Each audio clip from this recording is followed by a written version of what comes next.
तुम भी घर में प्रवेश करो तो मुस्कुराते हुए प्रवेश करो, हंसते हुए प्रवेश करो। अपने बच्चों को देखो तो एक बार थोड़ा हंसो, अपनी पत्नी को देखो तो हंसो, अपनी माँ को देखो तो हंसो कि माँ ठीक हो। थोड़ा हंस दोगे तो सब हंस देंगे, सब हंस देंगे तो टेंशन खत्म हो जाएगी और घर भर में मुस्कान दौड़ जाएगी, पूरा घर स्वर्ग बन जाएगा। लेकिन खुश रहने के लिए शर्त है, आपका स्वास्थ्य भी अच्छा रहना चाहिए। ये कमर में दर्द, घुटना में दर्द, सिर में दर्द, जॉइंट में दर्द, दर्द में दर्द, पेट में दर्द, पीठ में दर्द, टांग में दर्द, अंगुली में दर्द, दांत में दर्द, आँख में दर्द, और जहाँ दर्द तहाँ दर्द, बेदर्द कितनी दर्द, जितनी दर्द उतनी दर्द, कैसा मर्द।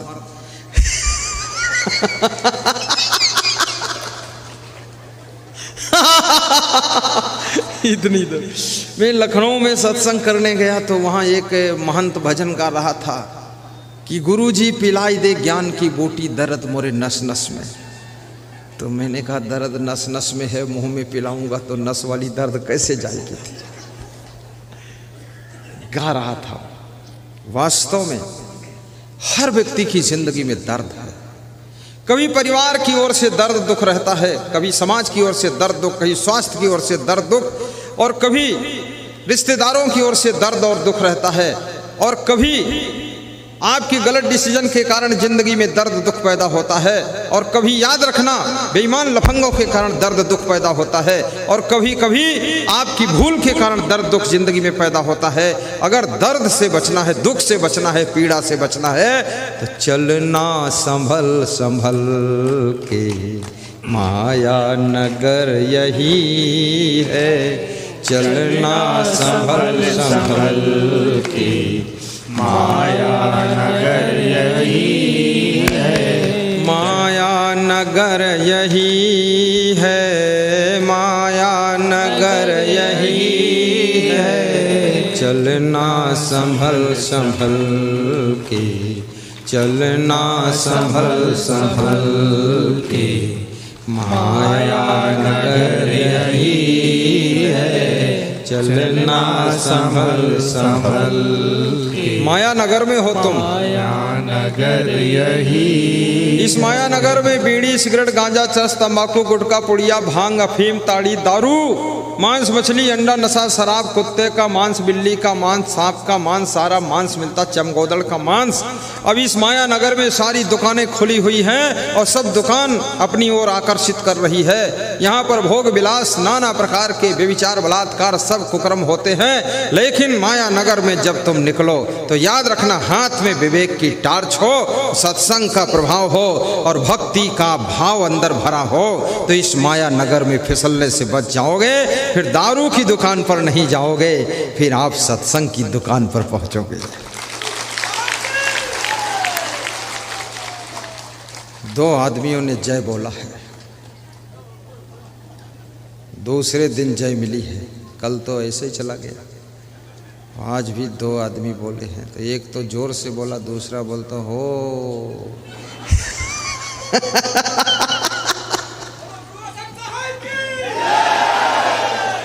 खड़े होकर बोलो, तब लगे जिंदा हैं सब लोग। हाँ बोलो।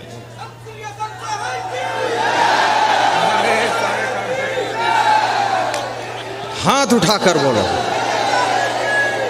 ताली बजा दो जोरदार। बोलो सदगुरु कबीर साहब की जय, मेहीदास महाराज की जय, क्षमादेव महाराज की जय, मेघोना वासियों की जय, सब साधु संतों की जय, श्रोता मंडल की जय।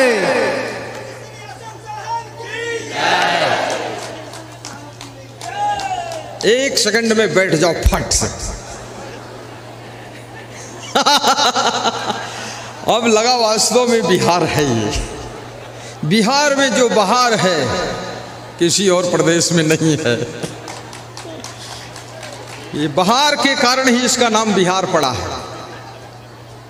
और जो बाहर से न रह सके वो बिहार से बाहर हो जाए। यहाँ तो बाहर है, माता लोग अंदर बैठे, अंदर अंदर नहीं बाहर बैठे, जगह नहीं अंदर है। अरे वो खड़े हो गए तो माता 50 माता अंदर घुस गई कि अब चांस है।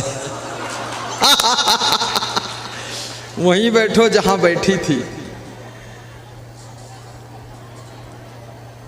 गाइए गाइए। 2 दिन की जिंदगी में मत दाग तो लगाना, 2 दिन की जिंदगी में मत दाग तो लगाना, चलना संभल संभल के, चलना संभल। अगली बार सत्संग जब रखना तो 11 बजे से 12:30 तक भजन, और सबको 11 बजे बुलाना, भजन और भोजन चलता रहे। और गुरुदेव को 12:30 बिठाओ, 12:30 से 1 बजे तक गुरुदेव का माल्यार्पण स्वागत, और 1 बजे से प्रवचन शुरू हो, 5 बजे से 5:30 बजे तक चले, और 5 से 6 बजे तक बस फिर पुष्प भेंट, बंदगी भाव, आरती पूजन, और 6 बजे के बाद फिर भोजन, और उसके बाद फिर अपने अपने घर प्रस्थान। ऐसा रखना है, ऐसा ही होगा। लेकिन कभी अब दोबारा होगा कि नहीं होगा ये भी डाउट है। होगा। मेघोना आने का सौभाग्य हमको दोबारा मिलेगा क्या? मिलेगा। ये मेघौना वाले हाथ उठाते हैं कि बाहर वाले उठा रहे हैं? हाँ, बाहर वाले सोचते हमारा क्या खर्चा, हल्ला मचा के बुला लो यहाँ। मेघौना के लोग उठा रहे कि नहीं उठा रहे? मेघौना के लोग खुद ही उठकर खड़े हो गए हैं कि छोड़ूंगा नहीं, जिंदगी भर तुमको इधर ही लाऊंगा। बिल्कुल न तुम छोड़ो न हम छोड़े, और पूरी दुनिया को अच्छाइयों की ओर मोड़ेंगे, गुरु जी को नहीं छोड़ेंगे। बैठो। 2 दिन की जिंदगी में मत दाग तो लगाना, 2 दिन की जिंदगी में मत दाग तो लगाना, चलना संभल संभल के, चलना संभल संभल के। दूध है और दारू है, संभल कर चलना है। दूध पीना है, दारू नहीं पीना है। मांस भी है, दाल भात भी है, अंडा भी है, आलू भी है। आलू खाना है, अंडा नहीं खाना है। दाल भात खाना है, लेकिन मछली मांस नहीं खाना है। यही संभलना है। आपके मुंह में ऐसी वाणी है, गाली नहीं देना है, धन्यवाद देना है, माता पिता के पैर छूना है, माता पिता को आंख नहीं दिखाना है, सास ससुर का सम्मान करना है, उनसे अलग नहीं होना है, अपने देवर को भी निभा लेना है, और अपने पति को भी शांति से मनोबल उसका बढ़ाना है। का शरीर मिलता है, इसलिए शुद्ध शाकाहारी बनो। हाथ धोकर भोजन करो, नाखून काट कर साफ रखो, बालों को भी साफ रखो, अपने खाट गद्दे रजाई कपड़े साफ रखो, खटमल न पैदा होने पाए। अपनी नाक को भी साफ रखो, कम से कम दिन भर में 5-6 बार नाक को छिनक कर पानी से धोकर साफ करो। दांतों को भी साफ रखो, अपने घर द्वार को साफ रखो, खिड़की दरवाजे पोंछ कर साफ रखो। मकड़ी का जाड़ा छुड़ाओ, मकड़ी का जाड़ा नहीं रहना चाहिए। और चप्पल जूते भी साफ सुथरे रखो, चश्मा भी अपना साफ रखो, मुंह को भी ठीक से धो।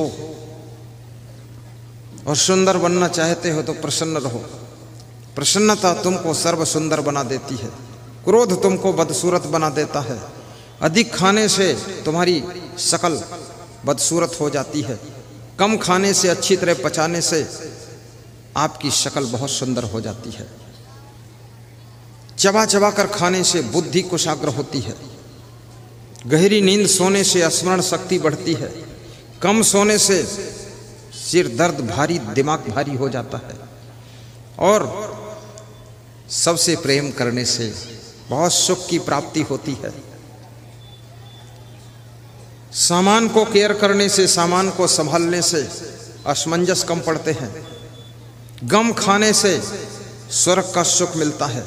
दूसरों की गलती को क्षमा करने से स्वर्ग से ऊंचे स्थान प्राप्त होता है। द्विमो पुरुषो राजन स्वर्गस्य परितिष्ठता प्रभु क्षमय एक तो दरिद्रस्य प्रदानवान। विदुर जी कहते हैं 2 प्रकार के लोग स्वर्ग से भी ऊंचे स्थान पाते हैं। नंबर 1 वे लोग जो गरीब हैं लेकिन फिर भी दान करते हैं, दरिद्रस्य प्रदानवान। कुंभ मेला हो उज्जैन, कुंभ मेला हरिद्वार के लिए उज्जैन में आश्रम निर्माण हो रहा है, उसके भूमि दान के लिए जो लोग कुछ नहीं है फिर भी आधा कुंटल गेहूं देने का संकल्प ले लेते हैं, ऐसा करने वाले लोग स्वर्ग से ऊंचे स्थान को प्राप्त करते हैं। आज की 20 वर्ष पहले की बात है। मैं जा रहा था झांसी के पास में एक आटा कस्बा आता है, वहाँ गाड़ी रुकी तो संतों ने कहा मूली और थोड़ा टमाटर ले लेता हूँ रास्ते में खाने के लिए। पूड़ी है, मूली टमाटर ले लूँगा, नमक डालकर खा लूँगा। मैंने कहा ले लो। तो मैं भी खाली था। बस के पास में एक महिला मूली बेच रही थी। मैंने कहा माता जी कितने की मूली दे रही हो? तो उसने कहा 1 रुपये की 4 मूली। 20 साल पहले सस्ता जमाना। तो उस महिला ने बताया कोई बात नहीं, बच्चा किसी का यहाँ आवाज़ नहीं किया जाएगा, वहीं पड़ा रहने दो, तुम पीछे ले जाओ, अपना अपना बच्चा संभालो। मैंने कहा ना चलना संभल संभल के बच्चा संभालो, हल्ला न मचा माता जी, सत्संग बिगड़ जाएगा, बच्चों के लिए सत्संग नहीं है, चिल्लाने दो। चिल्ल पो मत मचा, बोलो सदगुरुदेव की जय। अपना बच्चा चुपचाप ले लो, छोड़ा मत करो। देखो डिस्टर्ब होता ना, बात कट जाती है। साहिब बंदे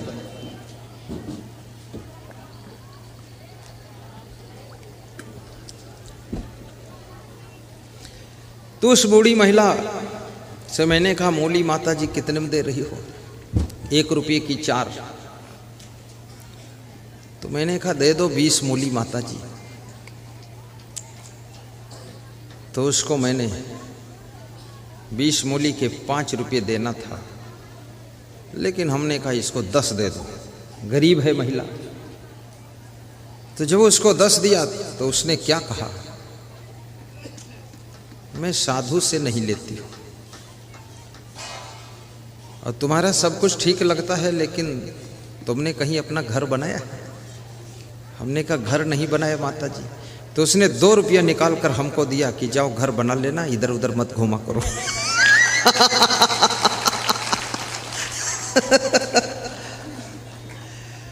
अब इतनी गरीब महिला है, मूली बेच रही है, लेकिन फिर भी वो 2 रुपये दान दे रही है। तो मैंने कहा रख लो माता जी, मेरे पास आश्रम है। अरे बोले तुमसे गरीब हम थोड़े हैं, तुम जाओ ले जाओ। गरीबी में भी जो दान करता है,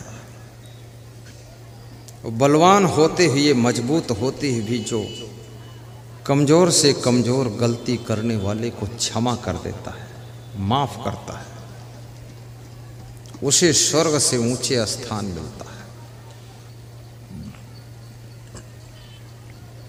आपकी बहू से गलती हो जाए उसको क्षमा भी करना, सास ससुर से गलती हो जाए उनको माफ़ करना। गलती को क्षमा करने वाला विष्णु भगवान के समान होता है। भृगु जी ने विष्णु भगवान को लात मारा था और विष्णु भगवान ने क्षमा कर दिया था, और जिन्होंने क्षमा किया था उनकी संसार में पूजा होने लगी, और जिन्होंने लात मारा था उनका पूजा से स्थान समाप्त हो गया। परशुराम के पिता थे भृगु जी। परशुराम भी क्रोधी थे और उनके पिता भी बहुत क्रोधी थे। किसी किसी के घर में पूरा ब्लड ग्रुप क्रोधी होता है, बहुत क्रोध आता है, और ये क्रोध लक्ष्मी को नष्ट करता है। ऊंचे पद पर तुमको पहुंचने के लिए क्रोध बाधा डाल देता है। संयच्छति यो न बेगम उत्थितम क्रोधा हर्षयो साश्रियो राजनम भाजन यश आपत्स न मोह्यति।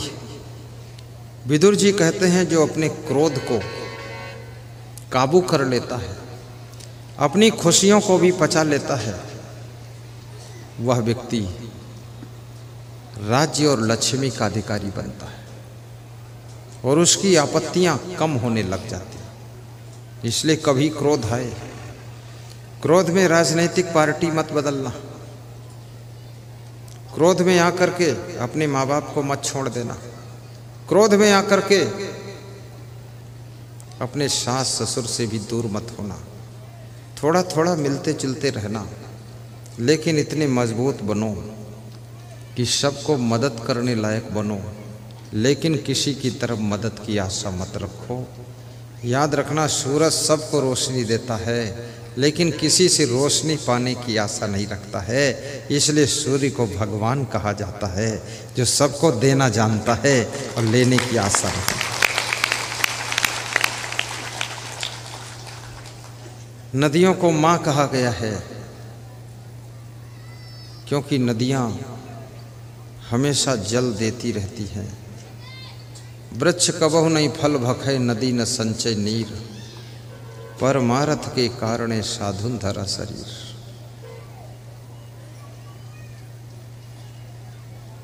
सकल संत गुरु जन जो समझा रहे हैं, ये चर्चा भुलाना महामूढ़ता है।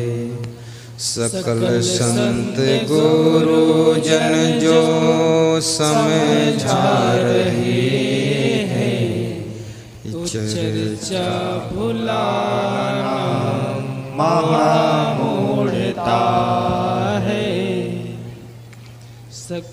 बड़े भाग्य से मानो जीवन मिला है, निरर्थक बिताना महामूढ़ता है।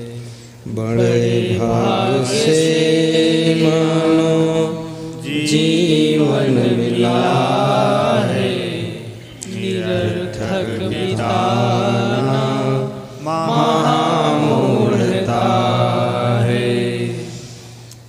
जहाँ रह रहे हो निकलना पड़ेगा, नहीं चाहने पर भी चलना पड़ेगा।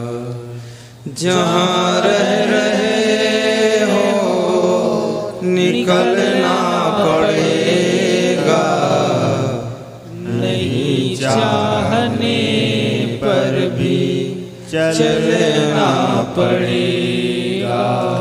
जिसे खो के फिरे हाथ मलना पड़ेगा, वहाँ मन फसाना महामूढ़ता है।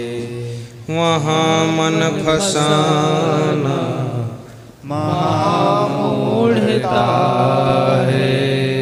बड़े भाग्य से ऐसा अवसर मिला है, निरर्थक बिताना महामूढ़ता है। निरर्थक बिताना महामूढ़ता है। सदा शांति रहती है समयता के पीछे, समयता नयाती विषमता के पीछे। सदा शांति रहती है समयता के पीछे, समयता नयाती विषमता के पीछे। विषमता रहा करती ममता के पीछे, ममता बढ़ाना महामूढ़ता है। ममता बढ़ाना महामूढ़ता है। सकल संत गुरु जन जो समझा रहे हैं, चर्चा भुलाना महामूढ़ता है। चर्चा भुलाना महामूढ़ता है।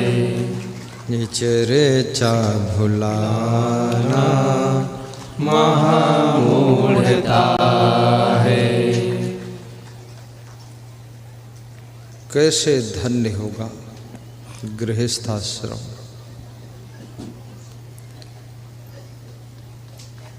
शानंदम सदनम सुतास्तु कांता प्रियालापिनी, इच्छा पूर्तिम धनम सोयोषित रति स्वाज्ञापरः।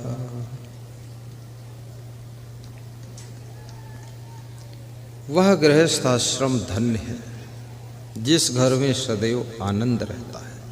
शानंदम सदनम, सदन माने घर होता है, जिसके घर में सदैव आनंद है, जिस घर के लोग आनंद के सहित घर में रहते हैं, एक दूसरे को देख करके खुश होते हैं, जिस घर में सभी गुणवान हों और सभी बुद्धिमान हों, सभी चरित्रवान हों, सभी कलाकार हों, उस घर में आनंद का जन्म होता है। शानंदम सदनम सुतास्त सुधिया, और जिस घर के बच्चे बुद्धिमान हैं, पुत्र और पुत्री बहुत बुद्धिमान है, उस घर में सदैव आनंद रहता है। बुद्धिमान पुत्र बनो और बुद्धिमान पुत्री बनो, इस बात को गौर से समझना। कांता प्रिया लापनी, और जिस घर की स्त्रियां प्रेम के शब्दों में बातचीत करती हैं, वो घर आनंद भवन रहता है, मंगल भवन रहता है। मनुष्य की वाणी का बहुत बड़ा प्रभाव होता है।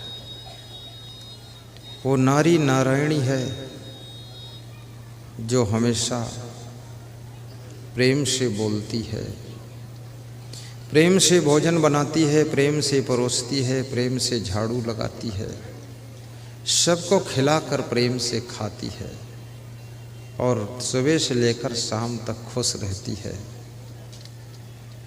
बच्चों को संस्कार देती है, अनुशासन देती है, सबको समझाती है, अपने पति का भी ख्याल रखती है, सास ससुर का भी ध्यान रखती है। वो नारी कोई साधारण नारी नहीं है, याद रखना, वो नारी नारायणी का अवतार है। और ऐसी नारी जिस घर में रहती है, वह घर केवल घर नहीं है, वो मंगल भवन है, वो आनंद सदन है, शानंदम सदनम है। इसलिए नारियों को सबसे ज्यादा गम खाना चाहिए। घर में जितनी खटपट है, क्योंकि स्त्री एक ऐसा इस संसार का प्राणी है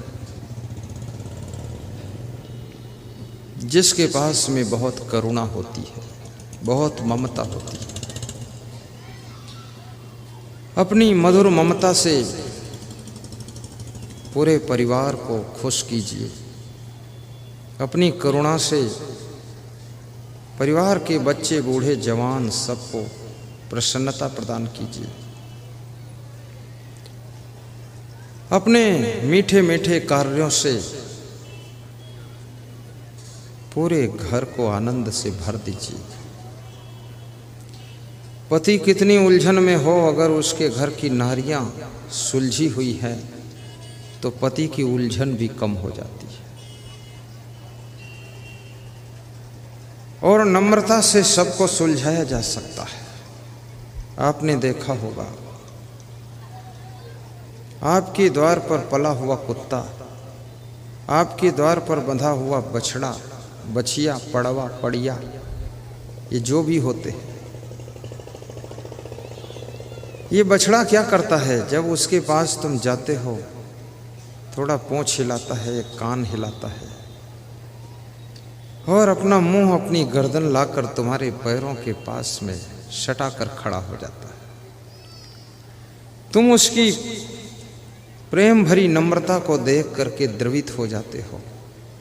सब टेंशन और चिंता भूल कर, मुस्कुरा कर अपना कोमल हाथ उस बछड़े के सिर पर रख देते हो। बछड़ा भी खुश हो जाता है तुम्हारे कोमल हाथों का स्पर्श पाकर, और तुम भी खुश हो जाते हो बछड़े को खुश देखकर। कुत्ता भी तो यही करता है। जब तुम कहीं से आते हो तो कुत्ता कभी आलस नहीं करता, उठकर खड़ा हो जाता है और तुम्हारे पास तक आता है और बड़ा खुश होता है कि मेरा मालिक आ गया, और दोनों पैर ऊपर उठाकर तुम्हारे पैरों के ऊपर रख देता है कि मालिक, तुम्हारे ही सहारे हूँ। इस छोटे से पेट का सवाल आपके ऊपर ही है। फिर कुत्ता लेट जाता है, चारों पैर ऊपर कर देता है और कहता है, मालिक आत्मसमर्पण कर दिया हूँ, रोटी का टुकड़ा दो और चाहे मेरे शरीर के टुकड़ा टुकड़ा कर दो, अब आपके द्वार पर आया हूँ।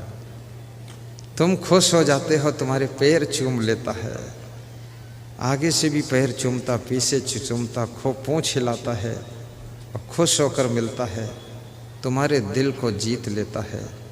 और कुत्ता भी तुम्हारी टेंशन को कम कर देता है, क्योंकि वो तुम्हारे माइंड को डाइवर्ट कर देता है। याद रखना, ये कुत्ता पढ़ा लिखा नहीं है, ये प्रवचन नहीं सुनता है, लेकिन अपने घर मालिक को डील करना ये भी जानता है। और ये बछड़ा भी जानता है मालिक के साथ कैसे व्यवहार करना चाहिए। पर धिक्कार है उन बच्चों को, धिक्कार है उन बहुओं को, धिक्कार है उन पत्नी और पति को जो मनुष्य हो करके, educated, well qualified, complete degree प्राप्त करके भी एक दूसरे के साथ व्यवहार करना नहीं जान पाते हैं, उल्टा पल्टा व्यवहार करके सबको परेशान